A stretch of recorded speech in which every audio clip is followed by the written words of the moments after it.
O silêncio do apartamento vazio era um zumbido agudo nos ouvidos de Helena. Fazia apenas 1 hora que os homens do frete haviam levado o último móvel, o sofá afundado onde seu marido costumava assistir futebol, e o eco da ausência já era ensurdecedor. O cheiro de poeira e de nada pairava no ar, substituindo o aroma de café e do guisado que antes preenchiam o lar. Helena estava sentada no chão frio de cerâmica, abraçando os próprios joelhos, sentindo o frio atravessar o tecido fino de sua calça.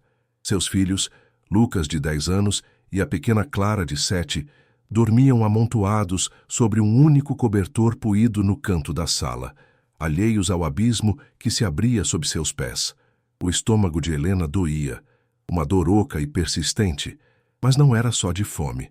Era o nó de pânico em sua garganta, a sensação de que o ar estava sendo sugado de seus pulmões.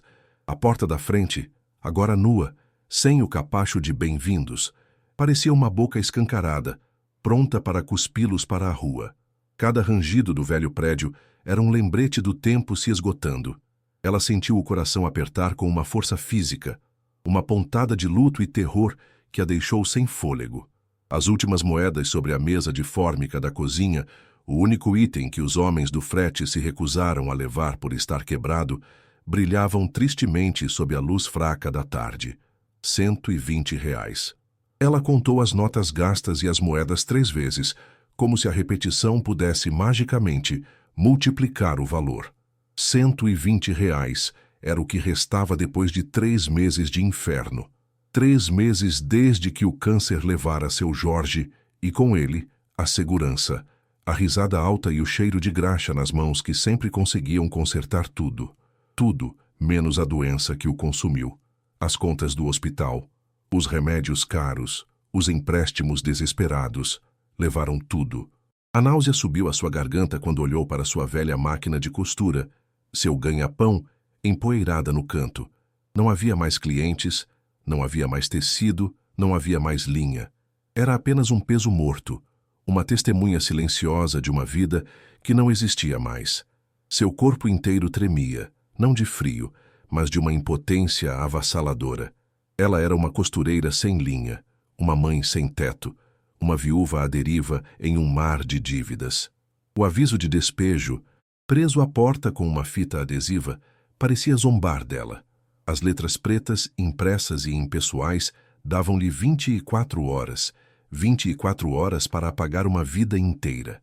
Helena arrancou o papel, sentindo a textura lisa e fria sob os dedos, e o amassou numa bola apertada.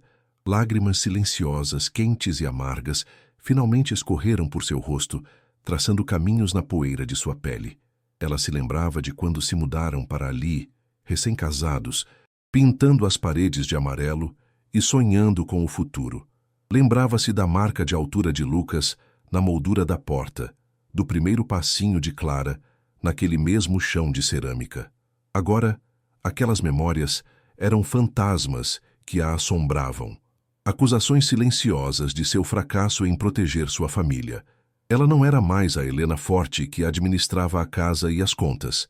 Era uma sombra, esvaziada pela dor e pelo medo. Uma casca oca ecoando a pergunta aterrorizante que não saía de sua cabeça. Para onde vamos agora? O que eu vou dizer aos meus filhos? Foi então, enquanto remexia numa caixa de papelão velha em busca de alguma certidão esquecida, que seus dedos tocaram um envelope grosso e amarelado. O cheiro de mofo e papel antigo subiu forte. Dentro, entre velhas fotografias desbotadas de seus avós, estava a escritura de um terreno, uma casa, no interior remoto de Goiás. A herança de um tio-avô que ela mal se lembrava de ter existido. Um nome sussurrado em conversas de família há décadas. Ela alisou o papel quebradiço, lendo as palavras arcaicas que lhe davam a posse de algo que nunca vira. Não era uma salvação. Ela sentiu um arrepio percorrer sua espinha. Era uma aposta desesperada, um salto no escuro, ignorar os sussurros dos poucos parentes que ainda tinha, que diziam que o lugar era abandonado, longe de tudo, talvez até perigoso. Mas a imagem de seus filhos dormindo na rua, expostos ao frio da noite, era infinitamente mais aterrorizante do que qualquer casa fantasma. Aquela folha de papel não era esperança, era a única opção. Com as mãos trêmulas, Helena usou 80 de seus últimos R$ 120 para pagar o frete mais barato que encontrou. Um caminhão velho e barulhento, cujo motorista nem sequer perguntou para onde ela estava indo. O resto do dinheiro mal daria para alguns pães e um pouco de mortadela. Enquanto o homem amarrava suas poucas caixas de papelão e sacos de lixo cheios de roupas na carroceria aberta, ela sentiu um nó final se formar em seu estômago. Este era o fim de tudo o que conhecia. Lucas, acordado pelo barulho, agarrou sua mão, os olhos cheios de uma pergunta silenciosa que ela não sabia responder. "Nós vamos para uma aventura, seu meu filho", ela sussurrou, a voz falhando, tentando forçar um sorriso que não alcançou seus olhos. Clara, sonolenta em seu colo, apenas se aninhou mais perto, buscando um calor que Helena já não sentia ter para dar. O caminhão deu a partida, soltando uma nuvem de fumaça preta, e enquanto se afastava do prédio, Helena não olhou para trás. Ela fixou o olhar no horizonte, na estrada que a levaria para o desconhecido, para uma herança esquecida que poderia ser seu último refúgio ou sua ruína final. A viagem no caminhão de frete era uma tortura lenta. O calor escaldante de Goiás entrava pelas janelas abertas, trazendo consigo um cheiro forte de poeira vermelha e diesel. Helena sentia cada solavanco da estrada de terra em seus ossos, os buracos fazendo seus dentes rangerem, e as poucas caixas de papelão na carroceria dançarem perigosamente. Clara dormitava em seu colo, o rosto suado e vermelho, resmungando em sonhos inquietos. Lucas, ao seu lado, olhava fixamente para a paisagem monótona, um cerrado seco e infinito, com o maxilar travado numa expressão de homem que ele ainda não era. Helena sentiu o coração apertar. Ela tentava se agarrar à imagem da escritura, à palavra casa, mas a realidade da jornada a estava esgotando. Sua blusa estava grudada nas costas, o suor escorrendo por sua testa e entrando em seus olhos. A cada quilômetro que o asfalto ficava para trás, uma sensação de isolamento crescia dentro dela. Um frio na barriga que não tinha nada a ver com a temperatura. Aquele pedaço de papel era a sua única boia, e ela sentia que estava flutuando para o meio de um oceano desconhecido e sem margens, um lugar onde seu grito por socorro seria engolido pelo nada. As palavras de um primo distante, ditas numa ligação rápida e desconfortável, ecoavam em sua mente, competindo com o barulho do motor. "Aquilo não é uma casa, Helena. É um túmulo. É terra amaldiçoada", ele havia dito, a voz cheia de uma superstição que ela escolheu ignorar. "Ninguém dura lá. O lugar come as pessoas." Na época, sentada no chão do seu apartamento vazio, aquelas palavras soaram como um exagero cruel. Qualquer teto era melhor que a rua. Qualquer parede era uma fortaleza comparada à vulnerabilidade do relento. Agora, porém, com o sol castigando sua pele e o silêncio da região se tornando quase palpável a cada parada do caminhão, a superstição começava a adquirir um peso assustador. Ela sentiu um arrepio percorrer sua espinha, um calafrio de pressentimento ruim. A esperança que a impulsionara a fazer aquela loucura começou a parecer perigosamente fina, quebradiça. Ela olhou para as mãos calejadas de seu filho, que agarravam a beirada do banco de vinil rasgado, e se perguntou se não estava sendo egoísta, se sua fuga do desespero não os estava arrastando para um pesadelo ainda maior e mais profundo. Finalmente, depois de horas que pareceram uma eternidade, o caminhão parou abruptamente no que parecia ser o meio do nada. "É aqui", o motorista grunhiu, sem sequer olhar para ela, apontando com o queixo para uma trilha quase invisível, engolida pelo mato alto. "O resto é com vocês. Não meto meu caminhão aí." A indiferença na voz dele era como um soco no estômago de Helena. Ela descarregou suas poucas coisas na beira da estrada de terra, o som dos sacos de lixo batendo no chão seco, ecoando na vastidão. Lucas ajudou em silêncio, sua mandíbula ainda mais tensa. O caminhão deu meia volta, levantando uma nuvem de poeira vermelha que os cobriu e depois se dissipou lentamente, levando consigo o último som de civilização. O motor foi se tornando um zumbido distante, até desaparecer por completo. E então, o silêncio. Um silêncio pesado, denso, diferente de tudo que Helena já tinha ouvido. Não era a ausência de som da cidade, era um som em si mesmo, o zumbido de milhões de insetos, o farfalhar do vento no mato seco, um canto melancólico de um pássaro que ela não conhecia. Era o som da solidão absoluta. Segurando a mão de Clara com força, enquanto Lucas pegava o saco de roupas mais pesado, Helena começou a caminhar pela trilha. O mato arranhava suas pernas, e o ar parecia mais úmido, mais pesado. Um cheiro estranho começou a impregnar suas narinas. Um odor de folhas podres, terra molhada e algo mais. Algo azedo, como decomposição. A trilha fez uma curva e então ela viu. A palavra casa morreu em seus lábios. O que estava à sua frente não era uma casa. Era o esqueleto de uma estrutura de madeira escura, curvada sob o próprio peso, com o telhado parcialmente desabado em um dos lados, como uma boca escancarada e desdentada para o céu. As janelas eram buracos negros, vazios, que pareciam observá-los. As paredes, onde ainda existiam, estavam cobertas por manchas escuras e úmidas de um mofo que parecia vivo, pulsante. Ervas daninhas e trepadeiras subiam pela estrutura, como se a natureza estivesse tentando, pacientemente, arrastar a construção de volta para a terra. A esperança frágil que Helena carregara por quilômetros se estilhaçou como vidro, e em seu lugar, um terror gelado começou a subir por sua garganta. Mãe. A voz de Lucas era um sussurro trêmulo, quebrado. Ele parou ao lado dela, os olhos arregalados, a bravura de menino finalmente cedendo ao choque. Clara se escondeu atrás da perna de Helena, começando a chorar baixinho. Helena não conseguia responder. Ela sentiu as pernas fraquejarem, o peso de seus poucos pertences de repente se tornando insuportável. Ela havia usado seus últimos recursos, sua última gota de energia, para arrastar seus filhos para aquele lugar. Uma ruína, uma tumba aberta. O aviso do primo voltou com a força de uma profecia. É terra amaldiçoada. Ela deu um passo à frente, hesitante, o som de seus próprios pés esmagando folhas secas, soando como uma profanação. A porta da frente estava entreaberta, pendendo de uma única dobradiça enferrujada. O ar que saía de dentro da casa era frio e fétido. A náusea subiu com força e ela teve que engolir em seco para não vomitar ali mesmo. Ela trocara a pobreza conhecida pela miséria desconhecida, a incerteza da cidade pela certeza do abandono. Ela olhou para os rostos assustados de seus filhos e o desespero a atingiu com a força de um golpe físico. O que eu fiz? Movida por um automatismo desesperado, ela empurrou a porta.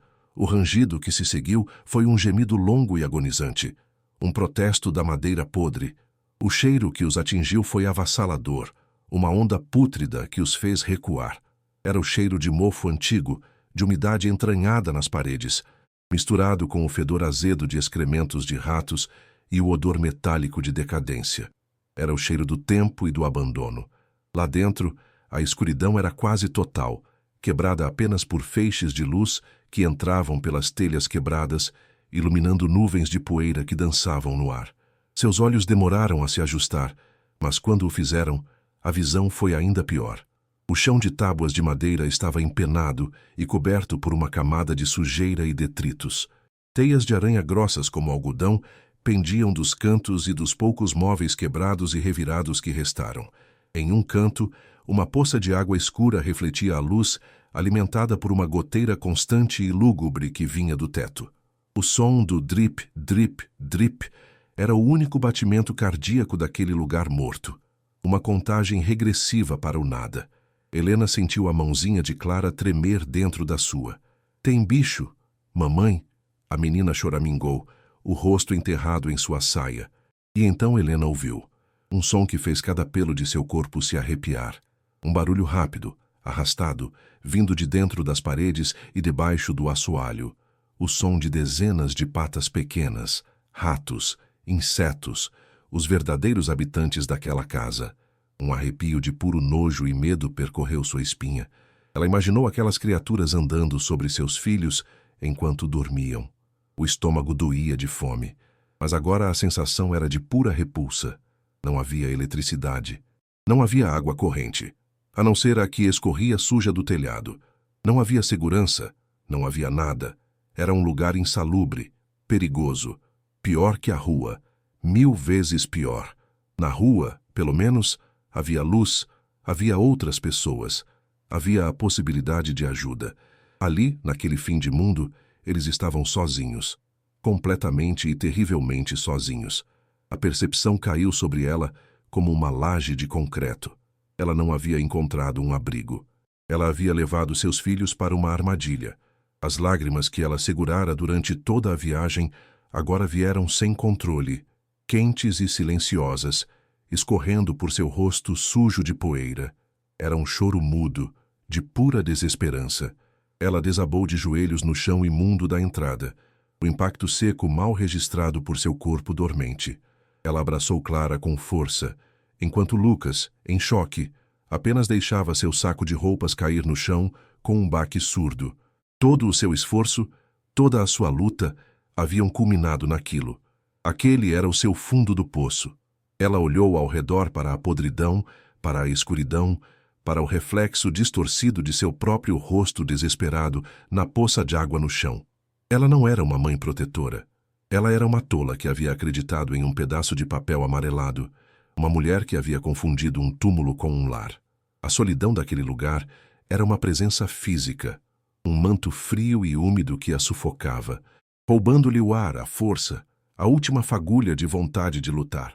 Pela primeira vez desde a morte de Jorge, Helena não sentiu apenas tristeza ou medo. Ela sentiu a aniquilação. Ela havia falhado. A primeira noite na casa foi um mergulho em um poço de gelo. Depois de forçar os filhos a comerem pão seco com mortadela, Helena os acomodou no único canto do chão da sala que parecia menos úmido, usando suas roupas como travesseiros improvisados e cobrindo-os com o único cobertor que tinham. Ela mesma não conseguiu deitar. Sentou-se de costas para a lareira apagada, abraçando os joelhos, o corpo inteiro tenso como um arame. O frio não vinha apenas das janelas quebradas, era um frio que emanava das próprias paredes, uma umidade que penetrava seus ossos e trazia consigo o cheiro fétido de mofo e podridão. Cada som da noite era amplificado pelo silêncio opressor, o gotejar sinistro do telhado, o arrastar de patas invisíveis dentro das paredes, o uivo baixo do vento que se infiltrava pelas frestas. Ela sentia-se um animal encurralado, a vigília constante pesando em suas pálpebras, o coração batendo um ritmo ansioso contra suas costelas, uma sinfonia de medo e exaustão que parecia não ter fim. Lucas e Clara, exaustos pela viagem e pela confusão, dormiam um sono pesado e inquieto, resmungando e se mexendo sob o cobertor. Helena olhava para os rostos pequenos e inocentes, iluminados intermitentemente pela luz pálida da lua que atravessava as nuvens e os buracos no telhado, e um nó de culpa e fracasso se apertava em sua garganta. Ela os trouxera para aquele pesadelo. A imagem do apartamento vazio, que antes parecera o fundo do poço, agora surgia em sua memória como um paraíso perdido. Lá, pelo menos, havia a ilusão de segurança, o calor familiar das paredes que continham sua história. Aqui as paredes pareciam estranhas, hostis, como se a observassem com uma malevolência antiga. Ela sentiu um arrepio percorrer sua espinha, a sensação irracional de que não estavam sozinhos, de que a própria casa era uma entidade viva, respirando o ar fétido da decadência e se alimentando de seu desespero crescente, observando-a no escuro. Foi então que ela ouviu um som tão fraco que, a princípio, seu cérebro o descartou como um truque de seus ouvidos cansados. Um fiapo de ruído, quase inaudível, por baixo do gotejar da água e do farfalhar do vento. Helena prendeu a respiração, a cabeça inclinada, tentando isolar a origem daquela perturbação sutil. Parecia vir de perto, de algum lugar atrás dela, da enorme estrutura de pedra e tijolo da lareira. Ela pensou que poderia ser o som de um rato maior, ou talvez apenas a casa velha se assentando, gemendo sob o peso de sua própria ruína. A lógica lhe dizia para ignorar, para atribuir o som ao cansaço e ao medo que distorciam sua percepção. Mas havia algo no timbre daquele ruído, uma qualidade estranhamente regular, intermitente, que não se encaixava com os sons aleatórios da natureza ou da decadência. Era um som que parecia ter uma cadência, uma intenção, e isso fez seu sangue gelar nas veias. Ela permaneceu imóvel por 1 minuto, que se estendeu por uma eternidade. O silêncio voltando a preencher o cômodo, mais pesado e ameaçador do que antes. Seu coração martelava em seus ouvidos. Ela estava enlouquecendo? O estresse, a fome e o desespero finalmente quebrando sua sanidade? Ela estava prestes a se convencer de que tudo não passara de sua imaginação quando o som voltou. Desta vez, um pouco mais claro. Não era um rangido, não era um arrastar, era um sussurro, um murmúrio fraco, agoniado, como o último suspiro de alguém lutando por ar. A náusea subiu à sua garganta, quente e amarga. Um pavor primitivo, o tipo de medo que paralisa os músculos e transforma o sangue em gelo, tomou conta dela. Seus olhos se arregalaram na escuridão, fixos na parede fuliginosa da lareira. O som era humano, desesperadamente humano, e parecia estar vindo de dentro da parede. Então, claro como um cristal de gelo se partindo no silêncio, ela ouviu as palavras, fragmentadas, distorcidas pela distância e por algo mais, mas inconfundíveis. Não me deixem aqui.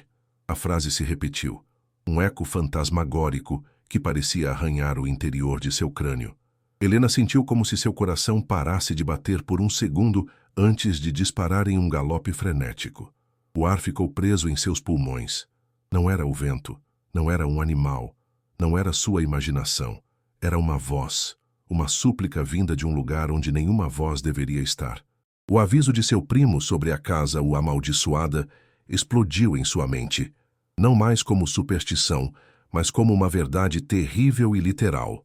Ela agarrou o cobertor que cobria os filhos, puxando-o para mais perto, um gesto instintivo de proteção contra uma ameaça que ela não podia ver nem compreender. O terror era uma presença física, um frio que se irradiava da parede e a envolvia em um abraço mortal. Helena ficou paralisada, cravando as unhas nas palmas das mãos, para se impedir de gritar e acordar as crianças. O sussurro desapareceu tão subitamente quanto veio, deixando para trás um silêncio ainda mais aterrorizante. Ela forçou seus ouvidos, esperando, temendo que o som voltasse. Mas tudo o que ouvia agora era o gotejar constante da água e a batida descontrolada de seu próprio coração. O medo era tão intenso que se tornou uma dor física, uma pressão esmagadora em seu peito. Ela queria correr, pegar seus filhos e fugir para a escuridão da noite, para qualquer lugar longe daquela voz emparedada. Mas para onde? Não havia para onde ir. A estrada era uma boca escura e desconhecida. A vila mais próxima estava a quilômetros de distância. E ela não tinha dinheiro, nem transporte, nem ninguém.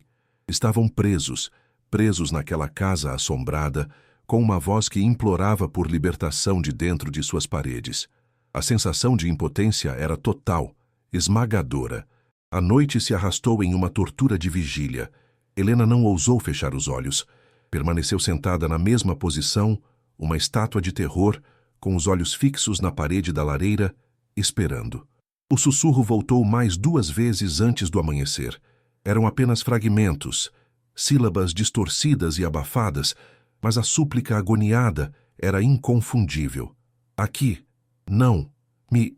Era como ouvir os últimos ecos de uma tragédia, um sofrimento preso no tempo, repetindo-se infinitamente naquele lugar esquecido. Helena sentiu uma onda de náusea a cada vez que a voz fantasmagórica quebrava o silêncio. Ela abraçava os filhos com mais força, o calor de seus corpos pequenos, a única coisa real naquele pesadelo. Ela se perguntou quem era, ou quem havia sido. Um fantasma, uma alma penada presa àquela propriedade. A superstição que ela sempre desprezara agora parecia a única explicação possível para o horror que estava vivenciando. Quando os primeiros raios cinzentos de luz penetraram as janelas quebradas, trazendo consigo o canto dos pássaros, a luz do dia não trouxe alívio, apenas uma exaustão profunda e um novo tipo de medo, o medo do que fazer a seguir. Ela não podia simplesmente ignorar. Não podia viver ali, com seus filhos, sabendo que havia uma voz. uma memória de sofrimento, presa dentro da estrutura da casa. O desespero da noite anterior deu lugar a uma determinação sombria e aterrorizada. Ela precisava saber, precisava entender. Era uma loucura, mas a alternativa, viver naquele estado constante de pavor, esperando o próximo sussurro, era insuportável. A curiosidade, uma aliada perigosa do medo, começou a se agitar dentro dela. Ela olhou para a parede da lareira, agora visível na luz fraca da manhã, e uma decisão se formou em sua mente. Ela iria descobrir o que havia lá dentro. Depois de dar às crianças o resto do pão, ela os mandou brincar lá fora, no mato alto, com a instrução severa de não se afastarem da casa. Seus rostos confusos e assustados com a intensidade de sua voz eram mais uma facada em seu coração, mas ela precisava deles longe. Precisava de espaço para enfrentar o que quer que estivesse escondido. Sozinha no cômodo empoeirado, ela se aproximou da lareira. O cheiro de fuligem fria e mofo era mais forte ali. Ela passou os dedos trêmulos pela parede, ao lado da abertura da chaminé. O gesso estava frio, úmido e ligeiramente irregular ao toque. Nada parecia fora do comum, exceto talvez por uma área onde a textura era sutilmente diferente, mais áspera, como se tivesse sido remendada há muito tempo. A lembrança do sussurro fez um arrepio percorrer sua espinha, mas ela engoliu o medo. Seu instinto, a mesma intuição de mãe que a guiava, dizia-lhe que a resposta estava ali, sob a superfície. Com o coração batendo forte, ela fechou o punho e bateu na parede. O som da maior parte da superfície foi um baque surdo, sólido, pedra e argamassa. Mas quando ela bateu na área de textura diferente, o som mudou. Foi um baque oco, ressonante, um som de vazio. A confirmação enviou uma onda de adrenalina e pavor através de seu corpo. Não era sua imaginação. Havia algo ali, um espaço oco, um compartimento secreto. A ideia era tão absurda, tão saída de um livro de histórias de terror, que por um momento ela duvidou de seus próprios sentidos. Mas o som oco era inegável. Ela bateu de novo, e de novo, o som ecoando na sala silenciosa, confirmando a existência de um segredo escondido bem debaixo de seu nariz. O sussurro na noite agora fazia um sentido terrível. Não era um fantasma flutuando pela casa. Estava localizado, preso, confinado naquele espaço vazio dentro da parede. A necessidade de uma ferramenta a tirou de seu transe. Ela vasculhou os escombros da casa, mas não encontrou nada útil. Então, lembrou-se de ter visto um amontoado de ferro velho enferrujado nos fundos da propriedade, perto de um poço desativado. Com o coração na boca, ela correu para fora, o sol da manhã já forte em sua pele. Lá, meio enterrada no mato e na terra vermelha, estava uma barra de ferro maciça, provavelmente parte de uma cerca antiga ou de alguma máquina agrícola.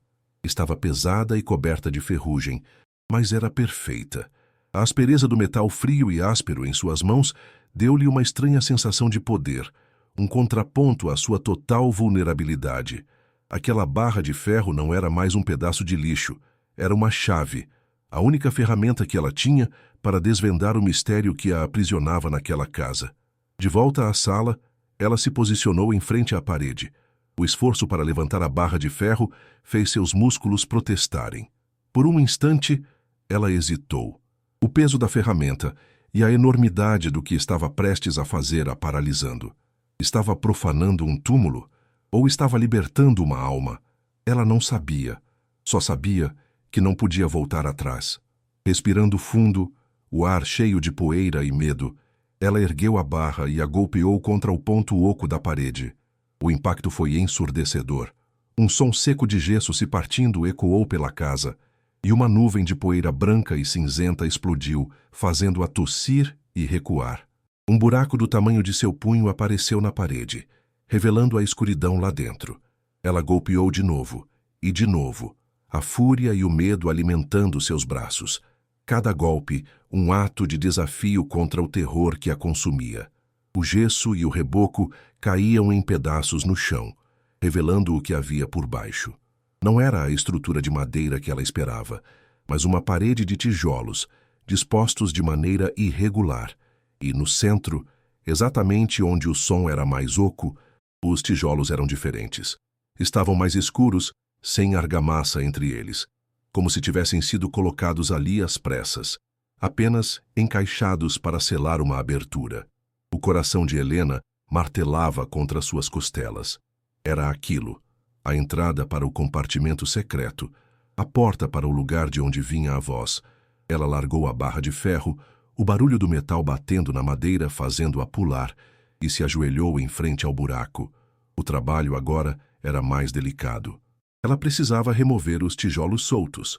A poeira assentou, e um cheiro novo, diferente do mofo, emanou da abertura.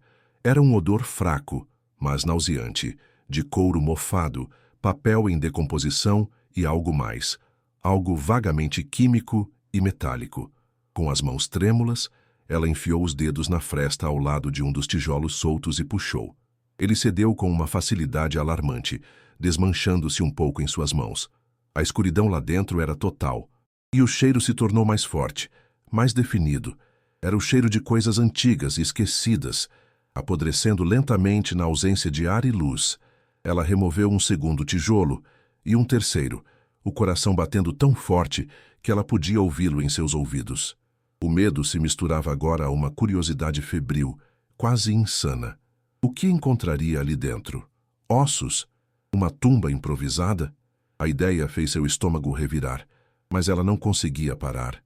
Era como se uma força externa a estivesse compelindo a continuar, a desvendar o segredo daquela casa, não importando o quão horrível ele fosse. A abertura agora era grande o suficiente para ela enfiar a cabeça e olhar. Hesitante, ela pegou uma das velas que trouxera, acendeu-a com um dos poucos fósforos que lhe restavam e aproximou a chama trêmula da abertura na parede. A luz bruxuleante dançou, lançando sombras monstruosas, e revelou o interior do compartimento secreto. Não era grande, talvez com meio metro de profundidade, e não havia ossos. Em vez disso, no chão do pequeno nicho, coberto por uma espessa camada de poeira e teias de aranha, estava um objeto, uma forma retangular, escura, que absorvia a luz da vela. Helena sentiu um calafrio percorrer seu corpo.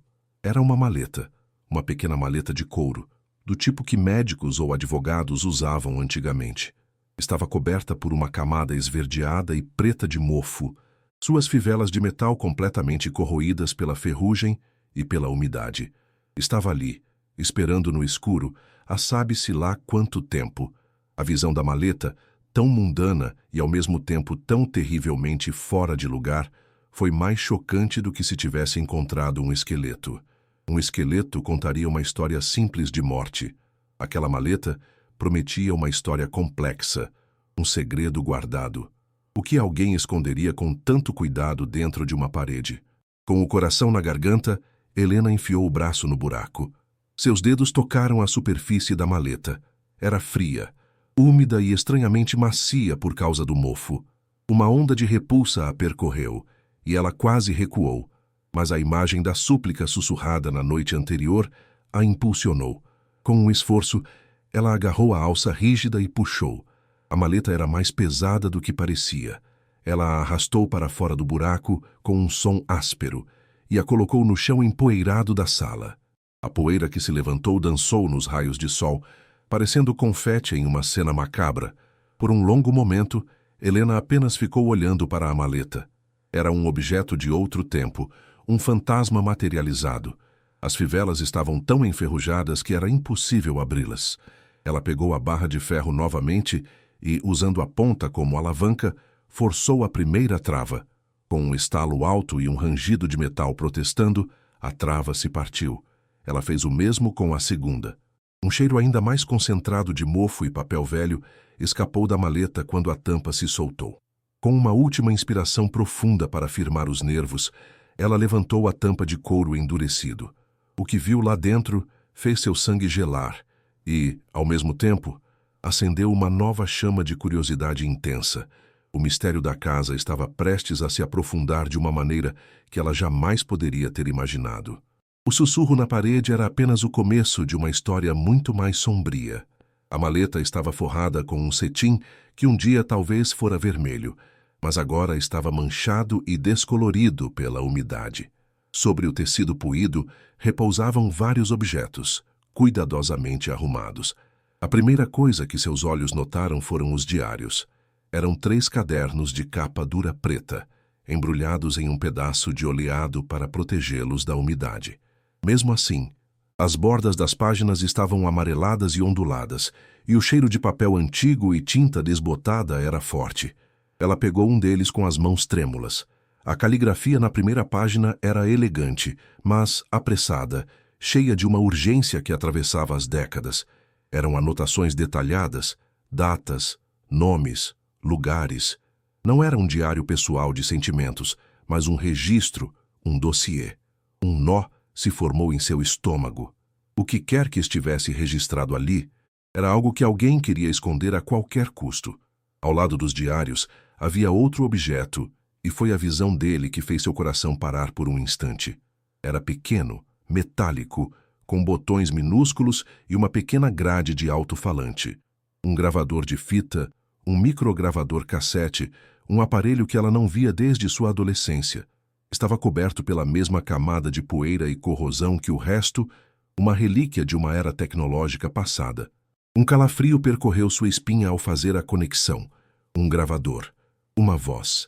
O cap intermitente que ouvira. Não era um gemido. Era o som de um mecanismo emperrado, lutando para girar. O sussurro não era uma alma penada. Era uma gravação. A percepção a atingiu com a força de um soco. A voz que a aterrorizou durante a noite não era um fantasma no sentido sobrenatural, mas um eco mecânico, um fragmento de áudio preso em uma fita magnética, deteriorando-se lentamente dentro de uma tumba de tijolos. Com os dedos tremendo incontrolavelmente, ela pegou o pequeno gravador. Estava frio e surpreendentemente pesado. O compartimento da fita estava ligeiramente entreaberto e ela podia ver a fita cassete minúscula lá dentro.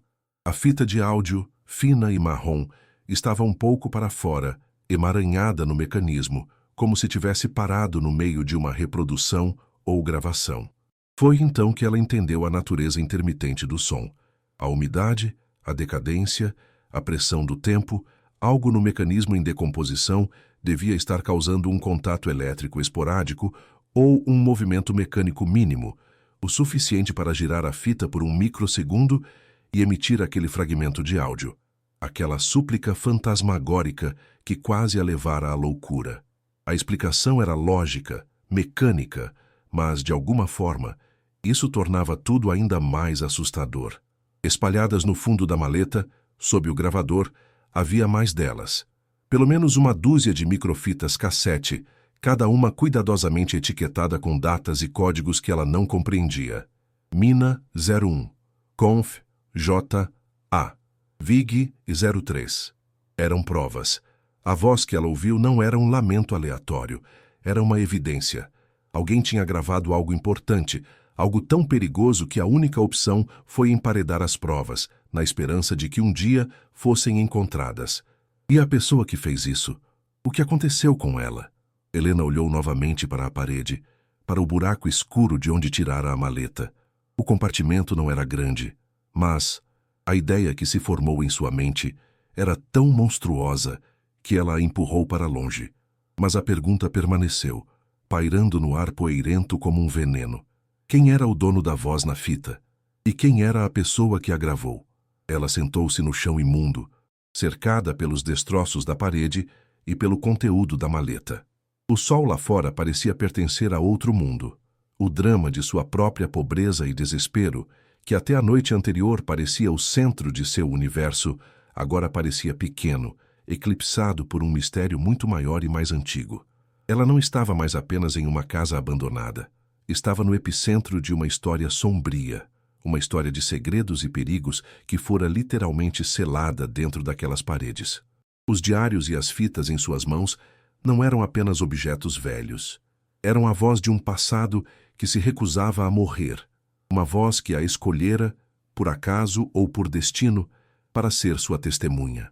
A pergunta aterrorizante que antes era, para onde vamos agora?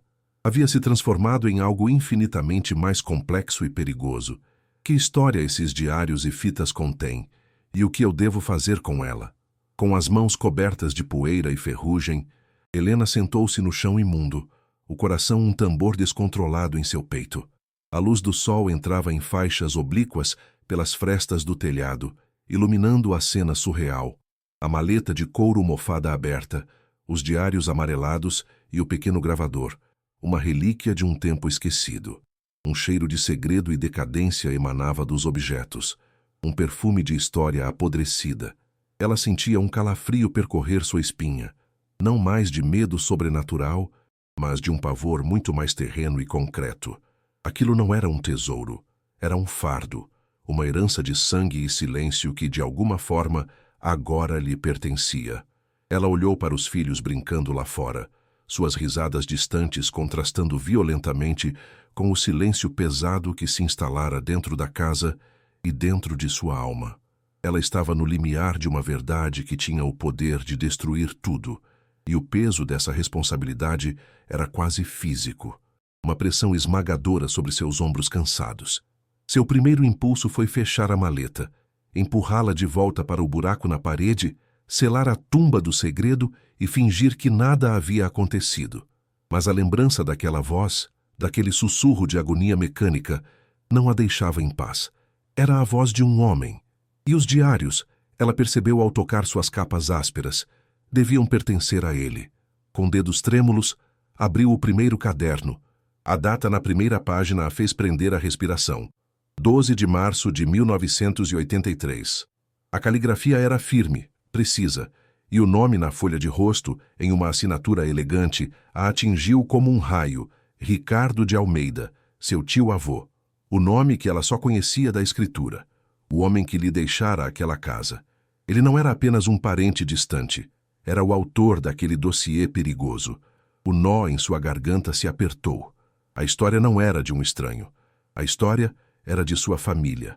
Ela sentiu uma conexão fantasmagórica com aquele homem que nunca conheceu, uma corrente de dever e perigo que se estendia através das décadas até alcançá-la. Com uma determinação febril, ela se concentrou no gravador. O aparelho parecia morto. Ela apertou os pequenos botões de plástico, mas nada aconteceu. As pilhas, claro, estariam mortas há décadas. Mas então, um detalhe chamou sua atenção. O aparelho estava conectado a um pequeno adaptador de energia, cujo fio desaparecia dentro da própria maleta. Com cuidado, ela moveu os diários e encontrou, escondido em um compartimento falso no fundo, um pacote selado com cera. Dentro, havia um conjunto de pilhas novas, ainda em sua embalagem original dos anos 80. Ricardo havia pensado em tudo. Ele queria que aquilo fosse encontrado e, principalmente, ouvido. Helena sentiu o coração acelerar. Com as mãos suando, ela trocou as pilhas corroídas pelas novas. Um pequeno LED vermelho piscou uma única vez, um sinal de vida vindo do passado. Ela rebobinou a fita emaranhada com a ponta de uma caneta que encontrou na maleta, o som do plástico rangendo alto no silêncio da sala. Ela pressionou o botão de play. O chiado que saiu do pequeno alto-falante foi como uma lixa em seus nervos. Um ruído branco, denso, o som do tempo acumulado em uma fita magnética. Mas então, por baixo do chiado, surgiu uma voz. A mesma voz. A voz da parede, mas agora mais clara, mais forte, carregada de uma urgência contida. Gravação de 15 de abril de 1984. Estou nos arredores da Mina Verde. Os homens aqui são tratados como animais. Promessas de riqueza transformadas em dívidas impagáveis com o armazém do próprio chefe. Eles não podem sair. Suas famílias são ameaçadas. A voz de seu tio-avô era calma, mas Helena podia sentir a raiva e a compaixão pulsando sob cada palavra. Ela sentiu um arrepio. Aquele relato não era abstrato. Tinha o cheiro da terra vermelha que agora estava sob seus pés, o eco do desespero que ela mesma conhecia tão bem. A voz na fita não era um fantasma, mas um jornalista, um ativista, documentando um crime em tempo real. Helena trocou de fita, pegando uma etiquetada como Conf J. Apoy.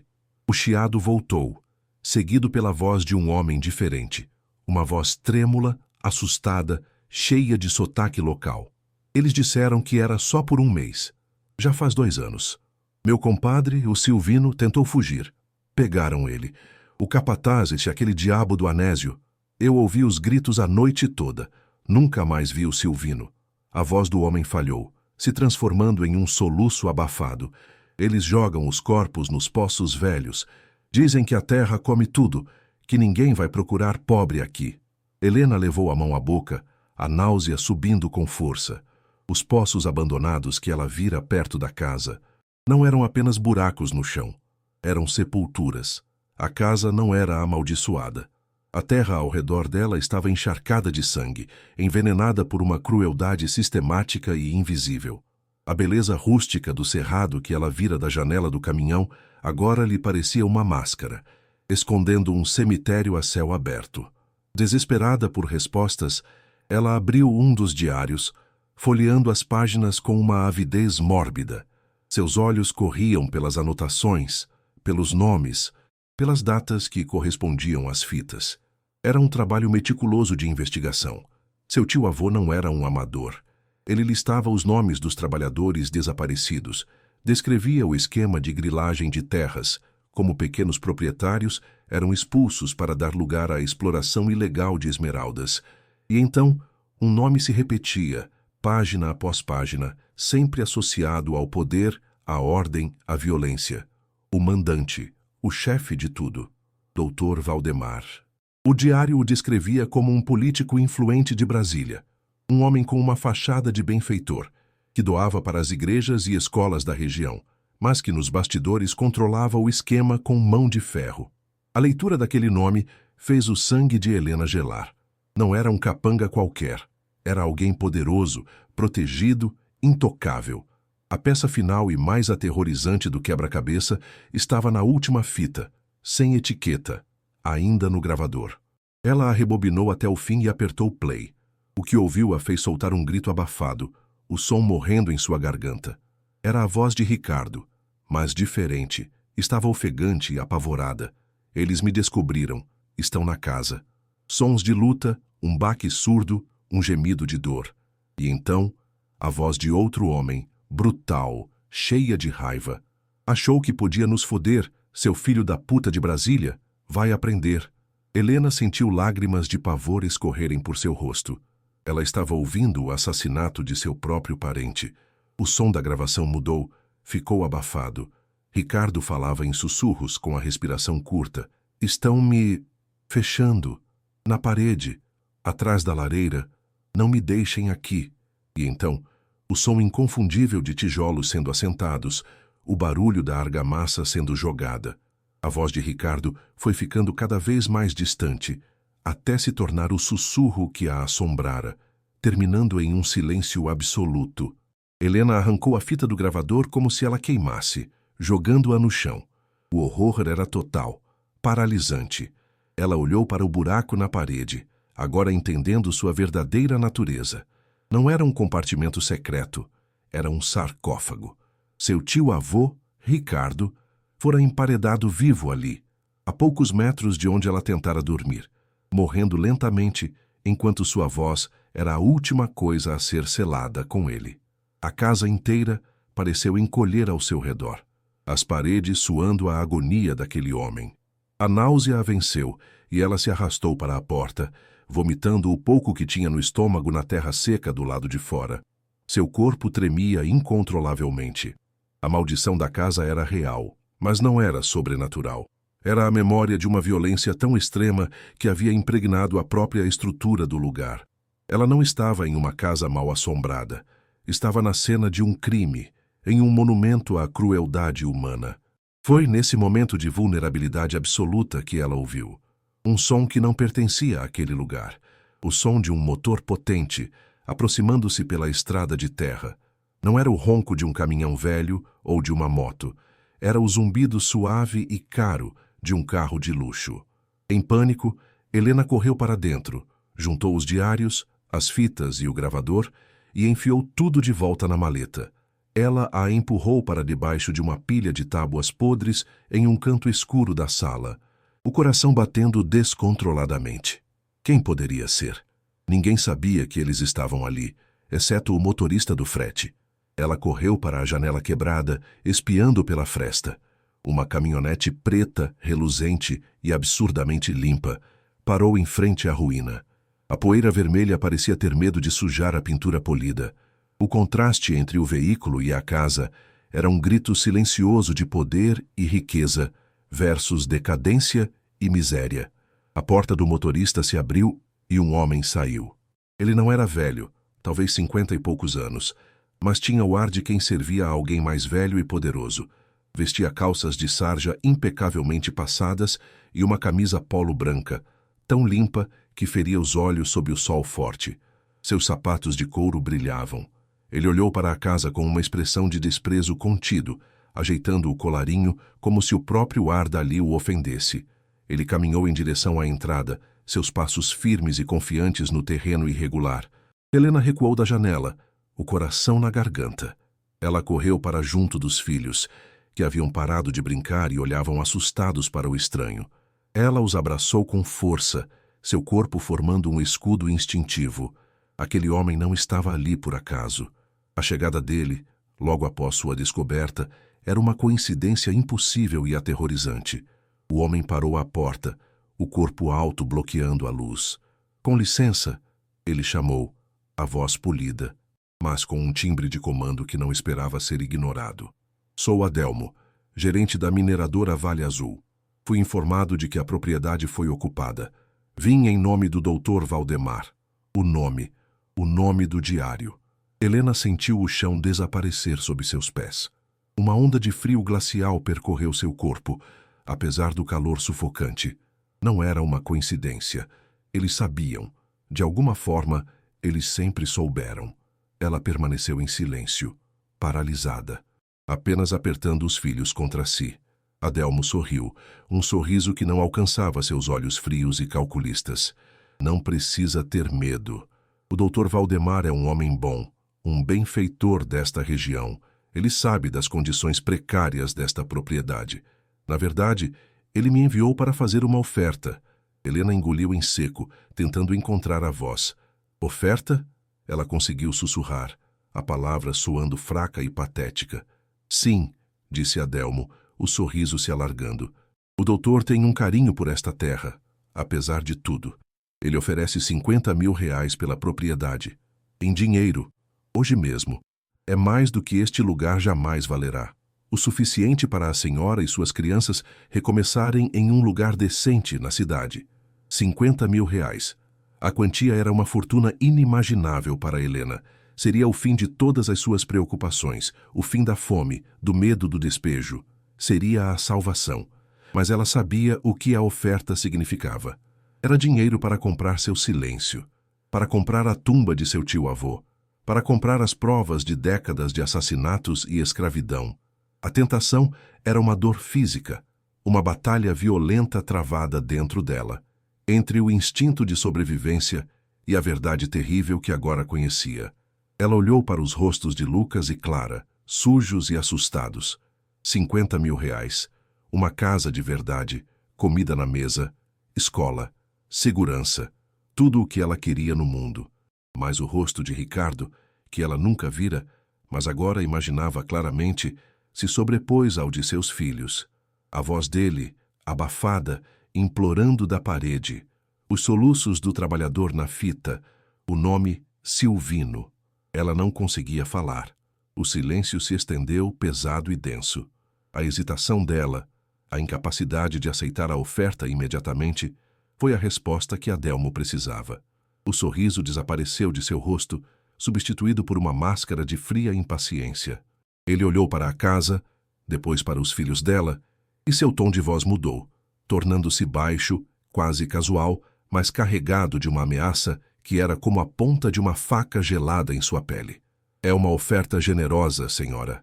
Pense bem", disse Adelmo, lentamente. "Este não é um lugar seguro para crianças." Ele fez uma pausa, deixando as palavras pairarem no ar. "Crianças são curiosas, gostam de explorar. Seria uma pena se algo acontecesse. Existem tantos poços de mineração abandonados por aqui, fundos escuros." Ele deixou a frase inacabada, o não dito sendo mais aterrorizante do que qualquer ameaça direta. O sangue de Helena gelou completamente. Não era mais uma negociação. Era um ultimato. Ele estava falando de seus filhos. Ele estava conectando seus filhos aos mesmos buracos onde jogavam os corpos dos homens que ousavam desafiar seu chefe. A imagem de Lucas e Clara, perto de um daqueles poços escuros, explodiu em sua mente. Um terror tão visceral que a deixou sem ar. A oferta não era pela terra, era pelas vidas de seus filhos. Adelmo deu um passo para trás, o sorriso falso retornando brevemente. Vou deixar a senhora pensar. Voltarei amanhã para a resposta. Espero que tome a decisão inteligente. Ele se virou sem esperar uma réplica e caminhou de volta para a caminhonete reluzente. O som da porta batendo foi como um tiro no silêncio. O motor ligou suavemente e o carro desapareceu, levantando uma nuvem de poeira que lentamente assentou sobre a casa, cobrindo tudo com uma fina camada vermelha, como sangue seco. Helena ficou parada, tremendo, abraçada aos seus filhos. O dinheiro, a salvação, agora parecia veneno. A maleta escondida sob as tábuas não era mais apenas uma prova, era uma sentença de morte. Ela estava presa entre a justiça por um fantasma de sua família e a segurança imediata de seus filhos. A escolha parecia impossível. E você, no lugar dela, com o peso daquele segredo e a vida dos seus filhos na balança, o que você faria? Aceitaria o dinheiro para fugir ou arriscaria tudo pela justiça? A poeira levantada pela caminhonete de Adelmo desceu lentamente, uma névoa vermelha que parecia sufocar a luz do sol e cobrir tudo com uma camada de cinismo. Helena permaneceu imóvel, os braços em volta dos filhos, o corpo inteiro um bloco de gelo e pavor. O som do motor de luxo desaparecendo na distância deixou um silêncio ainda mais pesado e ameaçador do que antes. A ameaça velada sobre seus filhos ecoava em sua mente, não como um sussurro, mas como um grito ensurdecedor. 50 mil reais. A quantia dançava em sua cabeça, uma serpente sedutora oferecendo uma maçã envenenada. Segurança, comida, um teto de verdade. Mas o preço era a alma. Era o silêncio sobre a agonia de Ricardo, sobre os corpos nos poços, sobre a vida de homens como Silvino. O dilema a rasgava por dentro, uma tortura que fazia a fome e o desespero anteriores parecerem uma preocupação banal. A náusea voltou, um gosto amargo de medo e bile em sua boca. Ela olhou para a ruína que a cercava e percebeu que não era uma casa, era uma encruzilhada mortal. Ela se sentia vigiada, não por fantasmas, mas por olhos vivos, cruéis. A visita de Adelmo não fora um acaso. Valdemar sabia. Ele sempre soubera que as provas estavam ali, e a chegada dela, uma herdeira inesperada, havia ativado um alarme silencioso. Por quanto tempo a casa estivera sob vigilância? Anos? Décadas? A ideia fez um arrepio de pavor percorrer sua espinha. Ela e seus filhos não haviam se mudado para uma casa abandonada. Eles haviam entrado em uma jaula cuja porta acabara de ser trancada. O ar ficou pesado, difícil de respirar. Cada sombra parecia se alongar, se contorcer, tomando formas ameaçadoras. O farfalhar das folhas no vento não era mais um som da natureza, mas o prenúncio de passos se aproximando. O cheiro de mofo e decadência agora estava misturado com outro odor, o cheiro de sua própria transpiração fria, o aroma metálico do pânico. Seu coração batia descompassado, um pássaro preso tentando escapar de sua caixa torácica. A liberdade nunca lhe parecera tão distante, e a morte tão próxima. As horas seguintes se arrastaram com a lentidão de um pesadelo. Helena manteve os filhos dentro de casa, inventando desculpas para a súbita proibição de brincarem lá fora. Eles sentiam a tensão dela, o medo que emanava de sua pele como um campo elétrico, e se mantinham quietos, os olhos grandes e assustados seguindo cada movimento dela. Ela andava de um lado para o outro na sala imunda. O som de seus próprios passos no assoalho podre era um ritmo frenético de sua ansiedade. A maleta, escondida sob as tábuas, parecia pulsar, um coração sombrio e acusador. Ela pensava em pegá-la e queimar tudo, destruir os diários, quebrar as fitas, acabar com aquilo, apagar a história e aceitar o dinheiro. Mas a imagem do rosto de seu tio-avô, emparedado, A voz dele implorando por justiça do túmulo de fita magnética a paralisava. Como ela poderia viver consigo mesma, sabendo que havia vendido a memória dele, a última chance de justiça para ele e para tantos outros, em troca de sua própria segurança? Era uma escolha impossível, e ela sentia sua mente se fragmentando. O sol começou a descer no horizonte, pintando o céu de tons laranja e roxo, uma beleza cruel que não trazia nenhum conforto. A chegada da noite era sua maior inimiga. A escuridão traria de volta o medo, a solidão e, agora, a certeza de que homens maus sabiam exatamente onde ela estava. Ela olhou pela janela quebrada, o coração apertado. Amanhã. Adelmo disse que voltaria amanhã, mas ela não acreditava nele. A ameaça em seus olhos era imediata. Ele vira sua hesitação, lera o conflito em seu rosto. Valdemar não era um homem que aceitava um não como resposta, nem mesmo um talvez. Ela sentiu o frio da certeza em seus ossos. Eles não esperariam até amanhã. O tempo estava se esgotando. Cada segundo que passava era um grão de areia caindo em uma ampulheta que media sua vida e a de seus filhos. Ela precisava fazer alguma coisa. Fugir? Mas para onde? A pé, com 2 crianças, no meio do nada, no escuro? Seria um suicídio. Ficar? Seria esperar passivamente pela própria execução. O pânico a sufocava, um nó cego em sua garganta. Foi no meio desse crepúsculo de desespero que uma figura surgiu na beira do mato, no limite da clareira onde a casa se erguia. Helena recuou da janela, o coração saltando para a garganta. Não era uma caminhonete preta. Era um homem velho, curvado pelo tempo, caminhando devagar com a ajuda de uma bengala improvisada de um galho grosso. Ele usava calças remendadas e uma camisa desbotada, um chapéu de palha puído na cabeça. Sua pele era escura e enrugada como couro seco, um mapa de décadas de sol e trabalho duro. Ele parou a uma distância segura, observando a casa com uma cautela que parecia nascida de um longo hábito. Helena prendeu a respiração. Seria mais um deles? Um vigia disfarçado? Mas não havia nada de ameaçador em sua postura. Havia apenas uma imensa fadiga e uma curiosidade cautelosa. Ele viu o rosto dela na janela por um instante e ergueu uma mão calejada, não em um aceno, mas em um gesto de paz, de quem não quer assustar um animal arisco. Ela permaneceu paralisada, dividida entre o medo e uma fagulha de algo que ela não sentia há muito tempo. O homem não se aproximou mais. Apenas ficou ali, parado, enquanto a última luz do dia se extinguia. Finalmente, sua voz viajou pela distância, uma voz rouca e baixa, como o som de pedras se esfregando. Tem fumaça saindo dessa chaminé. Faz mais de 30 anos que não vejo fumaça sair daí. Ele não estava perguntando. Estava constatando um fato que o perturbava profundamente. Helena, movida por um impulso que ela não compreendia, um instinto que lhe dizia que aquele homem era diferente, abriu a porta rangente e apareceu no umbral, mantendo os filhos atrás de si. "Quem é o senhor?" ela perguntou, a voz mais firme do que esperava. O velho tirou o chapéu, um gesto de respeito que parecia de outra época. "Me chamo Joaquim. Moro pra lá." Ele apontou com o queixo para o fundo da mata, a umas léguas daqui. "Vi o caminhão de mudança há uns dias. Pensei que era gente do doutor."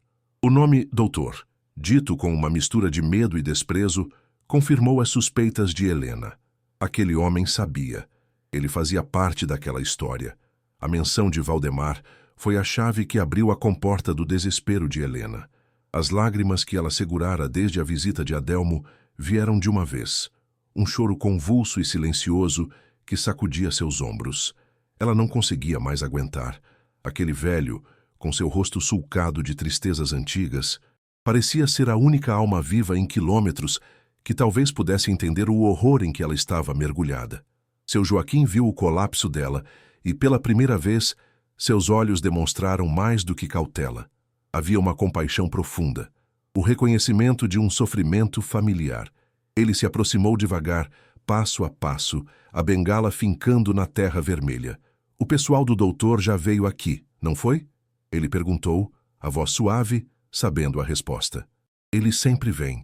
Eles sentem o cheiro de gente honesta como o urubu sente o cheiro de carniça. A metáfora brutal fez Helena estremecer, mas também a fez se sentir, pela primeira vez, compreendida. Ela não estava louca. O perigo era real e aquele homem o conhecia intimamente.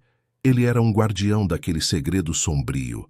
Eles me fizeram uma oferta pela casa, Helena sussurrou, a voz embargada. E me ameaçaram. Meus filhos. Ela não conseguiu terminar a frase.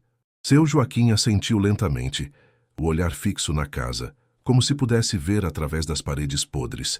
Eles não querem a casa. Eles querem o que tem dentro dela, o que o moço de Brasília deixou para trás. O corpo de Helena gelou. O senhor o conheceu? Ricardo? Meu tio-avô? Joaquim finalmente olhou para ela e, em seus olhos úmidos, Helena viu um luto de 30 anos. Conheci. Homem bom, corajoso. Corajoso até demais para um lugar como este. Ele veio aqui para ajudar, para dar voz para gente que nem sabia que tinha voz. A garganta de Helena se fechou. A figura anônima dos diários ganhava vida na voz daquele velho, tornando a tragédia ainda mais pessoal, mais insuportável. Seu tio não era apenas uma vítima. Era um herói esquecido, cujo sacrifício fora enterrado junto com seu corpo. Uma onda de raiva se misturou ao seu medo. Uma raiva protetora por aquele parente que ela nunca teve a chance de encontrar. Movida por uma necessidade desesperada de compartilhar o fardo, Helena tomou a decisão mais arriscada de sua vida. Entre, por favor, eu preciso lhe mostrar uma coisa. Seu Joaquim hesitou por um segundo, o medo antigo lutando contra a curiosidade e o dever. Ele olhou para o céu escuro, depois para o rosto devastado de Helena, e entrou. O cheiro de mofo e podridão o atingiu, mas ele não pareceu se importar. Helena o levou até o canto escuro. Ajoelhou-se e puxou a maleta de couro de debaixo das tábuas. A luz fraca de uma única vela que ela acendeu lançava sombras dançantes sobre a cena. Ela abriu a maleta. Os olhos de Joaquim se arregalaram ao ver os diários e, principalmente, o pequeno gravador. Ele estendeu uma mão trêmula, os nós dos dedos grossos e deformados pelo trabalho na mina, e tocou o aparelho com a reverência de quem toca uma relíquia sagrada. Então é verdade. Ele conseguiu gravar. Ele sempre dizia que a voz deles era a única arma que a gente tinha. Um soluço seco escapou de sua garganta, um som de dor antiga finalmente liberada. Helena, com as mãos trêmulas, colocou a fita Conf J.A. no gravador e apertou o play. O chiado encheu o cômodo silencioso, e então a voz do trabalhador assustado, falando sobre Silvino, sobre os gritos, sobre os poços, ecoou na escuridão. O rosto de seu Joaquim se contraiu em uma máscara de dor. Lágrimas grossas e silenciosas começaram a rolar por suas bochechas enrugadas, traçando caminhos limpos na poeira de sua pele. Ele fechou os olhos, balançando a cabeça lentamente. Quando a gravação terminou, o silêncio que se seguiu foi quebrado pelo sussurro rouco do velho. J.A. Era João Arruda. Um bom homem. Tinha medo, mas tinha mais vergonha do que o medo. E Silvino era meu irmão. A revelação caiu sobre Helena com o peso de uma lápide. Ela sentiu o ar ser sugado de seus pulmões. A história não era mais sobre seu tio-avô e estranhos. Era sobre o irmão daquele homem em sua frente. A tragédia tinha um rosto, um nome, uma família. O sofrimento abstrato se tornou uma ferida aberta bem ali, na sala de sua casa, unindo-os em um luto compartilhado através das décadas. Seu Joaquim abriu os olhos e a tristeza deu lugar a uma fúria fria e antiga. Valdemar, aquele demônio. Ele chegou aqui prometendo emprego, progresso. O que ele trouxe foi a escravidão e a morte. Meu irmão não foi o único. Foram dezenas. Qualquer um que reclamasse, que tentasse fugir, que falasse em direitos, desaparecia. O seu tio, o Ricardo, foi o único de fora que teve coragem de nos ouvir. Ele juntou tudo isso. Joaquim gesticulou para a maleta, para levar para Brasília, para mostrar para o mundo o que acontecia no fim do mundo. Mas o capataz, o Anésio, descobriu. O Anésio era os olhos e os ouvidos do doutor aqui. Um sádico. Reconheceria aquela voz do inferno em qualquer lugar. Joaquim cuspiu no chão de terra. A peça que faltava no quebra-cabeça de Helena se encaixou. Ricardo não foi morto por um capanga qualquer. Ele foi silenciado como parte de uma operação sistemática para proteger um império construído sobre ossos. A escala do crime era muito maior e mais horrível do que ela imaginara. Eles não vão parar, moça, disse Joaquim, a voz baixa e urgente, arrancando Helena de seu torpor. Eles não podem. Essa maleta é o fim deles. É a prova de tudo. O Dr. Valdemar hoje é um santo, um velho respeitado. Mas o passado dele tá todo aí dentro. Ele apontou para a maleta. Se ele souber que você achou isso, a oferta de 50 mil foi só o começo. Foi o jeito fácil. Quando eles voltarem, não vai ser para conversar. As palavras dele eram como marteladas, cravando a urgência da situação no cérebro de Helena. O medo que ela sentia se transformou. Não era mais uma ansiedade paralisante, mas uma adrenalina afiada, um instinto de sobrevivência que gritava para ela agir. Ela olhou para os filhos, encolhidos em um canto, e soube que não havia mais escolha. A hesitação era um luxo que ela não podia mais se permitir. Ficar ali era esperar pela morte. A casa não era mais um refúgio, nem mesmo uma prisão. Era uma armadilha prestes a se fechar. Ela precisava sair, precisava fugir. Mas como? A noite lá fora era uma boca escura e cheia de predadores. De repente, Joaquim ficou tenso. Ele virou a cabeça para o lado, como um animal sentindo uma mudança no vento. Silêncio, ele sussurrou, levantando uma mão. Helena prendeu a respiração, seus ouvidos forçados a captar qualquer som. A princípio, ela não ouviu nada além do zumbido dos insetos noturnos e do gotejar da água do telhado. Mas então, ela percebeu. Um zumbido baixo, distante, mas inconfundível. Um som que não pertencia à noite do cerrado. O som de motores, não um, mas vários. E eles estavam se aproximando rápido. O sangue de Helena gelou. Não era amanhã. Era hoje. Era agora. Joaquim olhou para ela, os olhos arregalados com uma urgência terrível. Eles estão vindo, mais rápido do que eu pensei. Eles não vão nem bater na porta. A imagem de Adelmo, com seu sorriso frio e seus sapatos brilhantes, lampejou na mente de Helena. Ele não estava blefando. Ele era o arauto da morte, e a cavalaria do inferno estava chegando para terminar o serviço. O pânico era um animal selvagem em sua caixa torácica, arranhando para sair. Temos que ir, agora. A voz de Joaquim era um chicote, cortando a paralisia de Helena.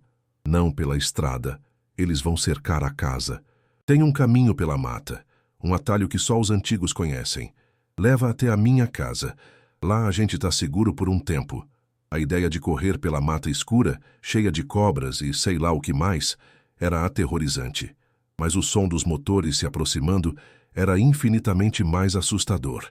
Helena agiu por puro instinto. Ela agarrou os braços de Lucas e Clara, que começaram a chorar, assustados com a súbita violência de seus movimentos. Vamos, meus filhos. Agora. É uma brincadeira. Ela mentiu, a voz trêmula traindo a mentira. Ela se virou e pegou a maleta do chão, o couro úmido e frio contra sua pele. O peso daquela maleta era o peso da sua única chance, a âncora de toda aquela história de horror. Ela sentiu o metal frio das fivelas contra seus dedos e o segurou como se sua vida dependesse disso, porque, de fato, dependia. Ela olhou uma última vez para a casa, para a tumba de seu tio, e sentiu um nó de tristeza e fúria. Os faróis dos carros cortaram a escuridão, varrendo a frente da casa, os feixes de luz entrando pelas janelas quebradas e dançando como fantasmas nas paredes mofadas. Pelos fundos, rápido! Gritou Joaquim, já se movendo em direção à porta dos fundos, que mal se segurava nas dobradiças. O som dos carros parando bruscamente, o cascalho sendo esmagado sob os pneus, foi seguido pelo som metálico e ameaçador de portas de carro batendo. Várias delas. Não era apenas Adelmo. Eram os capangas. Helena podia ouvir suas vozes, baixas e guturais, ordens sendo dadas na escuridão. Seu estômago revirou. O cheiro de gasolina, fraco a princípio, começou a flutuar no ar da noite, um perfume mortal que prometia fogo e aniquilação. Eles não iam apenas eliminar a família, Iam apagar a casa da existência, transformar o túmulo de Ricardo e todas as provas em cinzas e fumaça, um acidente conveniente que ninguém investigaria. O plano deles era total, impiedoso, e ela e seus filhos estavam no centro dele, a poucos segundos de serem consumidos. Joaquim empurrou a porta dos fundos com um gemido de madeira podre. O ar frio da noite os atingiu. A escuridão lá fora era quase absoluta, um véu negro que parecia sólido. Me dê sua mão, moça, e não solte. Dê a outra mão para o menino, ele ordenou, sua voz um farol de comando na confusão de medo de Helena. Ela obedeceu sem pensar, sua mão direita segurando a alça da maleta, a esquerda agarrando a mãozinha de Lucas, que por sua vez segurava a mão de Clara. Formaram uma corrente humana de pavor e esperança. Joaquim, com a bengala em uma mão e a outra segurando a dela, mergulhou na escuridão da mata. Os galhos arranhavam seus rostos e braços. As folhas secas no chão estalavam sob seus pés. Cada som, um trovão em seus ouvidos. Helena tropeçava, o coração martelando, arrastando as crianças que soluçavam de medo atrás de si. O cheiro da mata, terra úmida e folhas podres, era o perfume de sua fuga desesperada. Ela sentia o peso da maleta batendo contra sua perna, um pêndulo marcando o ritmo de sua corrida pela vida. O som da porta da frente da casa sendo arrombada chegou até eles, um estrondo violento que ecoou pela noite, seguido por gritos de homens frustrados. Eles não estão aqui, procurem! Eles não podem ter ido longe! A voz, cheia de raiva e autoridade, era a de Adelmo. Helena sentiu um calafrio mortal. Eles estavam sendo caçados. A brincadeira de esconde-esconde havia se tornado real e letal. Ela apertou a mão de Lucas com mais força, quase o levantando do chão em seu desespero para correr mais rápido. Joaquim, apesar de sua idade, movia-se com uma agilidade surpreendente, seu corpo conhecendo cada raiz e cada depressão daquele terreno escuro.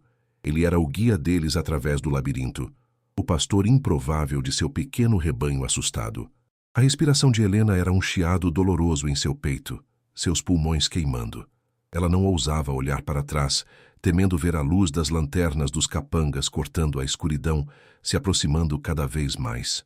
Cada fibra de seu ser estava focada em um único objetivo: colocar o máximo de distância possível entre seus filhos e aqueles homens. Eles correram por um tempo que pareceu uma eternidade, o único som sendo suas respirações ofegantes, os soluços de Clara e o farfalhar de seus corpos se chocando contra a vegetação. A mata era densa, um labirinto de troncos e espinhos que parecia querer segurá-los, entregá-los a seus perseguidores. Helena sentia o gosto de sangue na boca, onde mordera o lábio para não gritar. Seus músculos queimavam, suas pernas ameaçavam ceder a qualquer momento. A maleta de couro parecia pesar 1 tonelada, um fardo de chumbo que a atrasava, mas que ela se recusava a largar. Era a única razão para tudo aquilo. Largar a maleta significaria que o sacrifício de Ricardo, a dor de Joaquim, a morte de Silvino e de tantos outros teria sido em vão. Significaria que o mal venceria.